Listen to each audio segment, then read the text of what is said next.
Good morning sa inyo mga guys. Today is Saturday at syempre day off natin ngayon. Ni hao ma. Kumusta po yung mga kapwa nating Pilipino dyan sa Pilipinas ngayon at saka yung mga nanonood dito sa Taiwan na kasama kong OFW. Today is Saturday mga guys. May gusto akong i-discuss ngayon about sa break contract na yan kasi ang dami kong nababasa ngayon sa Facebook page ng Taiwan na kung paano daw mag-break contract at kung may babayaran ba. Kung meron bang, kung paano ang gagawin, paano makipag-usap sa company or broker para makauwi na kayo ng Pilipinas. Kasi, syempre, ang kalaban na natin pag break contract mga guys is yung mental health natin, hindi na yung katawan natin. So, i-discuss natin yan ngayon mga guys. Andito pala tayo sa tulay ngayon kung saan madalas tayong dumaan papunta sa trabaho. Diyan yung papunta natin sa trabaho at dito naman, diretso is pauwi ng dorm.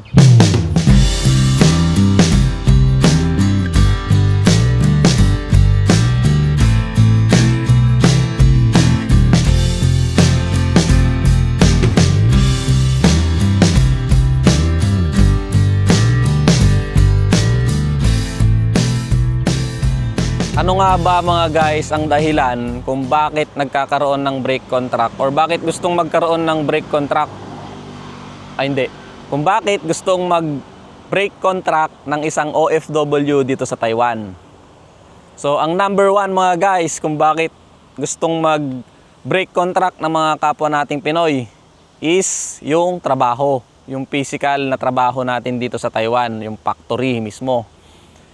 Ibig sabihin lang nun guys, hindi kaya nung katawan ni kabayan yung trabahong napasukan niya. Ibig sabihin may mabigat, sobrang bigat, ganun lang mga guys. Kung ganun ang mapapasukan yung trabaho dito sa Taiwan guys is, syempre kung ako yung nasa kalagayan ni kabayan is mas pipiliin ko na lang mag-break contract guys. Kesa naman bigla ka na lang hindi magising dyan, di ba? Yun yung number one mga guys, pinaka number one yon na rason kung bakit nagkakaroon ng break contract, yung sobrang bigat ng trabaho dito sa Taiwan. At ang number two naman mga guys is yung kasama natin sa trabaho na mga tagapagmana. Yan yung number two na dahilan kung bakit gustong mag-break contract. Hindi na nila kaya na i-handle yung situation sa mga kasama nilang mga tagapagmana dyan sa company nila. Shout out sa mga tagapagmana dyan. Sana ay napapanood nyo ako mga guys. Kung tayo yung nagkakasama, siguro nasa Pinas na tayong dalawa. So yun guys, yung number 2 na dahilan kung bakit gustong mag-break contract ng kapwa nating Pinoy dito sa Taiwan. At ang number 3 naman natin mga guys is homesick. Totoo yan dito sa Taiwan mga guys. Sa sobrang homesick or yung gusto mo nang makasama yung pamilya mo sa Pinas is mas pipiliin mo na lang na umuwi kahit, 'di ba? Sabihin, may mga kasama ako sa ano guys, may mga kabatch ako sa company namin na mas piniling umuwi na lang. Kasi nga parang miss na niya yung anak niya, miss na niya yung asawa niya, 'di ba? Hindi nila naihanda yung sarili nila na mag-abroad. Guys, yun yung pangatlong dahilan. Dapat pag pa lang guys, kapag nag-a-apply pa lang kayo dito sa Taiwan is ihanda nyo na yung sarili nyo sa homesick na yan. Kasi kapag nagpapahinga ka, talagang mararamdaman mo yan. Kahit araw-araw mong kausap yung pamilya mo, yung anak mo. Mga yan guys, sa tagal ng 6 na buwan, 1 taon, ganyan. Ganyan yung guys, ganyan yung homesick na nararamdaman naming mga OFW dito sa Taiwan. Kaya minsan, yung sahod namin is mas pinipili naming ibigay na lang kaysa mag-ipon ng pansarili para maibsan ba yung homesick na nararamdaman namin, para yung saya na dapat nakasama natin yung pamilya natin is, di ba? Bibigyan mo na lang sila ng pera para mamasyal, kumain sa labas, ganyan. Mabili nila yung gusto nila para maiwasan yung, 'di ba? Homesick. Baliktad naman, 'di ba? Sila yung sila sa Pinas yung yung nabibigyan ng chance para matanggal yung homesick. Sa amin dito sa Taiwan, dito sa abroad is masaya, makita lang namin kayong masaya is 'Di ba? Natatanggal na yung ano namin, guys. Natatanggal na yung pagkamis namin diyan sa Pinas. Yung number 2, guys, na sinabi ko na ano, yung sinabi kong sa tagapagmana na parehas na tayo na sa Pinas is legit yan, mga guys. Kung hindi nyo kayang labanan yung nararamdaman nyo, try nyong palagan, guys. Tignan nyo. Hindi ka rin naman papalagan yan eh. Kasi syempre, 'di ba? Pag nag-away kayo dito sa Taiwan, guys, nahuli kayo ng mga Taiwanese, tapos may dumating na pulis, uuwi na kayo ng Pinas agad yan. Wala nang pero-pero. Kung ano yung damit mo na nakipag-away sa araw na yon, diretso ka na sa ano, police station. Process agad ng documents. Broker to police. Uwi ka na ng Pinas. Parehas kayong uuwi ng Pinas. Kaya tips ko lang sa mga may tagapagmana na company dyan is, guys, magbago na kayo. Mas magandang magtrabaho na walang kaaway, di ba? Ganun lang naman yun eh. Mas maganda magtrabaho na madaming kaibigan. Ano bang gagawin mo dito sa Taiwan? Bakit? Pag nakapag 12 years ka ba, mag-i-stay ka pa rin dito, uwi ka rin naman ng Pinas eh. Isipin nyo yun, guys, sa mga tagapagmana dyan na nanonood sa akin. Shoutout sa inyo. Shoutout pala, guys, Buds Brothers Basketball. Baka nanonood ka ngayon sa vlog ko. Maraming salamat sa 2 sombrero na pasalubong mo. Pagkatapos ng kontrata ko dito, ikaw naman ang bibigyan ko ng pasalubong. So, ang tips ko, mga guys, about sa homesick na yan is gumawa kayo ng way. Maghanap kayo ng hobby, guys. Parang sa akin, sa Pinas kasi, guys, is dati ko nang ginagawa itong pagbablog. Parang sinisingit-singit ko lang. Pero yung content ko sa pagbablog, guys, is about camping. Ganun ko naman gawin sa Pinas yung pagdi-distress. Nagka-camping kami doon ng mga kaibigan ko. Ayan, kahit isang araw lang, pupunta sa falls, ihaw-ihaw, ganyan. Ganun ang gawin mo dito sa Taiwan, guys, ha? Para mawala yung mismo sa Pinas, pagka homesick, guys. Meron dito sa mga kababayan natin is naglalaro ng volleyball, naglalaro ng basketball.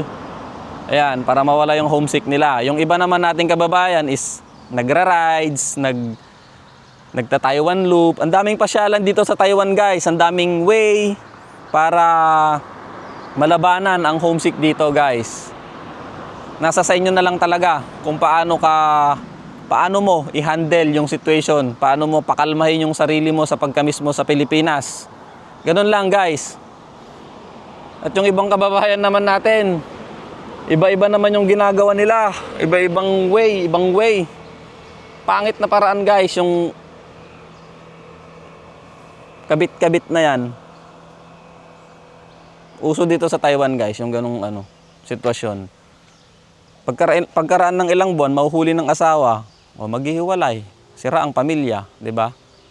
Ano nga ba yung pinunta natin dito sa Taiwan, guys, 'di ba? Yung medyo mas magaan na pamumuhay, makapundar ng sariling bahay kasama ang pamilya. Isipin nyo yung mga pangarap nyong binuo bago kayo mag-Taiwan. Kasama yung pamilya mo, kasama yung misis mo, kasama yung anak mo.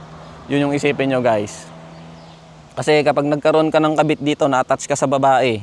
Pag yung babae na yan, na-attach sa'yo, or yung lalaki na yan, na na-attach sa'yo, pag na-inlove, kukontakin yung asawa mo sa Pinas, bang, huli, di ba? Wala ka rin nang maitatago. So, ang mas maiging gawin, guys, is maghanap ng way kung ano yung hobby nyo sa Pinas, gawin nyo dito sa Taiwan. Pero may limitasyon ng Taiwan, guys. Madaming bawal dito sa Taiwan, ha?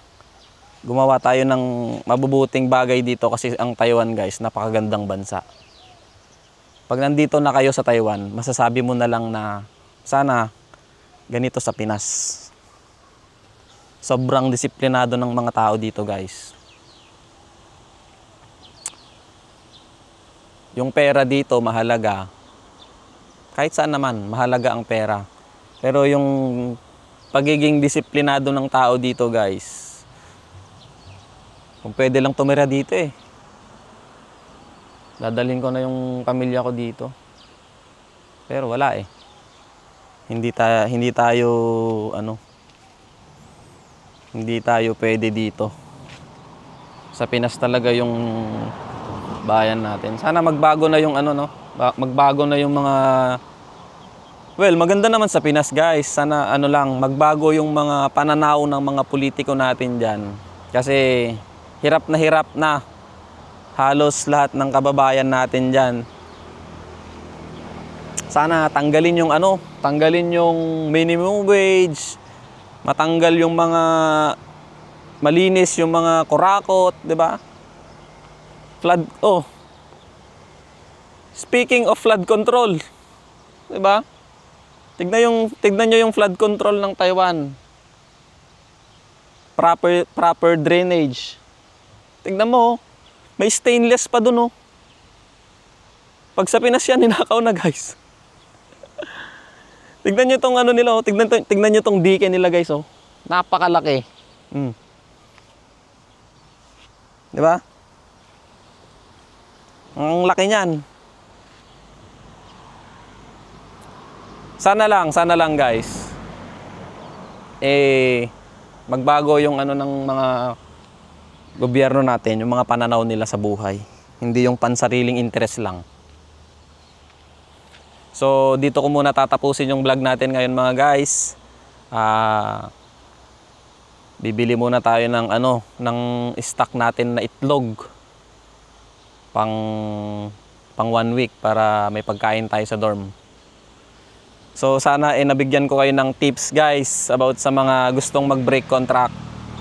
Isipin nyo yung ano, guys, isipin nyo yung pagod, hirap ng pag-a-apply nyo. Siguro tiisin nyo na lang. Kung hindi nyo na kaya yung mga kasama nyo sa trabaho, tiisin nyo lang. Pagkatapos ng kontrata nyo dyan, guys, pwede naman kayo lumipat ng ibang company. Ganun na lang ang gawin nyo. Pero kapag talagang sobrang bigat, hindi mo na kaya, is umuwi ka na lang ng Pinas. Mag-apply ka na lang ulit ng iba. Piliin nyo yung mga walang placement, guys, ha, para iwas gastos. O, tignan nyo, may nagja-jogging pa. Safe na safe ang Taiwan, guys. Yung gamit ko na yan, kapag iniwan ko yan dyan, hindi yan mawawala. Siguro nasa police station pa yan. Pag dito, guys, sa Taiwan, kapag ang mga Taiwanese may nakita silang gamit, pera, ganyan, walang gagalaw dyan, walang pupulot dyan. Minsan kahit sa ganyang liblib kahit sa ganito, ganyang farm, may mga CCTV dyan. Hindi ka makakapag ano dito, hindi ka makakagawa ng krimen. After 2 days, 3 days, kung may nagawa kang crime dito sa Taiwan, is mauhuli ka agad ng pulis. Kaya sana ganun sa Pinas. At ang unang-unang gagawin mo, mga guys, is kailangan mong makipag-coordinate sa broker mo para makapagpasa ka ng resignation sa supervisor mo. Para in case, guys, na mag-apply ka ulit dito sa Taiwan balang araw, is clear yung magiging records mo sa MECO. Kasi madedetect nila yan, guys, kapag basta ka na lang umuwi. Kasi ganun yung ginagawa ng ibang kababayan natin. Umuwi na lang sila sa Pinas na hindi nagpapaalam sa broker.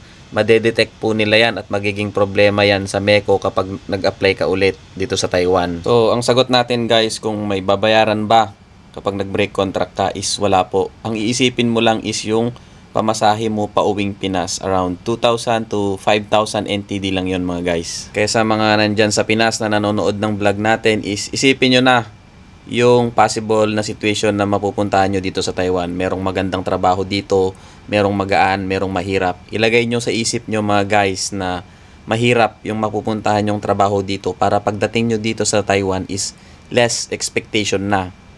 Yeah. So yun, guys, kailangan na nating umuwi at maghanap nga tayo ng ano, guys, maghanap tayo ng itlog para sa ulam natin, baon, ganun. Kasi night shift na naman tayo next week. Bali Sunday, guys, is may pasok na, Sunday ng gabi. Tapos hanggang hanggang Thursday ng gabi. Tapos kapag Friday na ng gabi is yun na yung pinaka overtime namin. Sabado na yon. Saturday OT, 8 hours ganyan. Ang bayad nun guys is 1,500 NTD. Pag kinonvert mo yun sa peso is parang 3,000, di ba? Ang laki ng bayad ng overtime dito sa Taiwan. Tignan nyo yung mga ano nila, flood control nila, may mga ano pa. May mga pagkontrolan kapag puno na ng tubig. So, dadaan tayo sa park.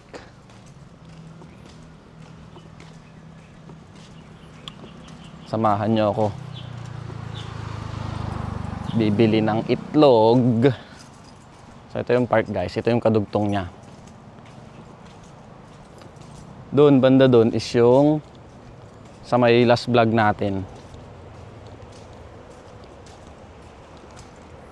Ganda oh. Sarap mag-walking kapag ano dito, hapon tsaka umaga. Oh, may isda pa doon, patay.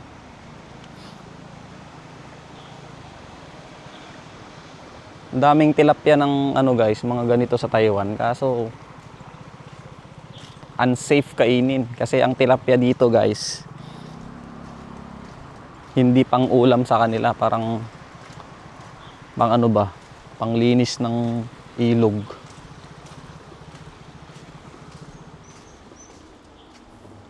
Pero dito madaming tilapia dyan, nanguhuli yung ibang Taiwanese dyan guys, pwedeng ulamin kasi malinis naman yung pond. Punta muna tayo sa motor natin.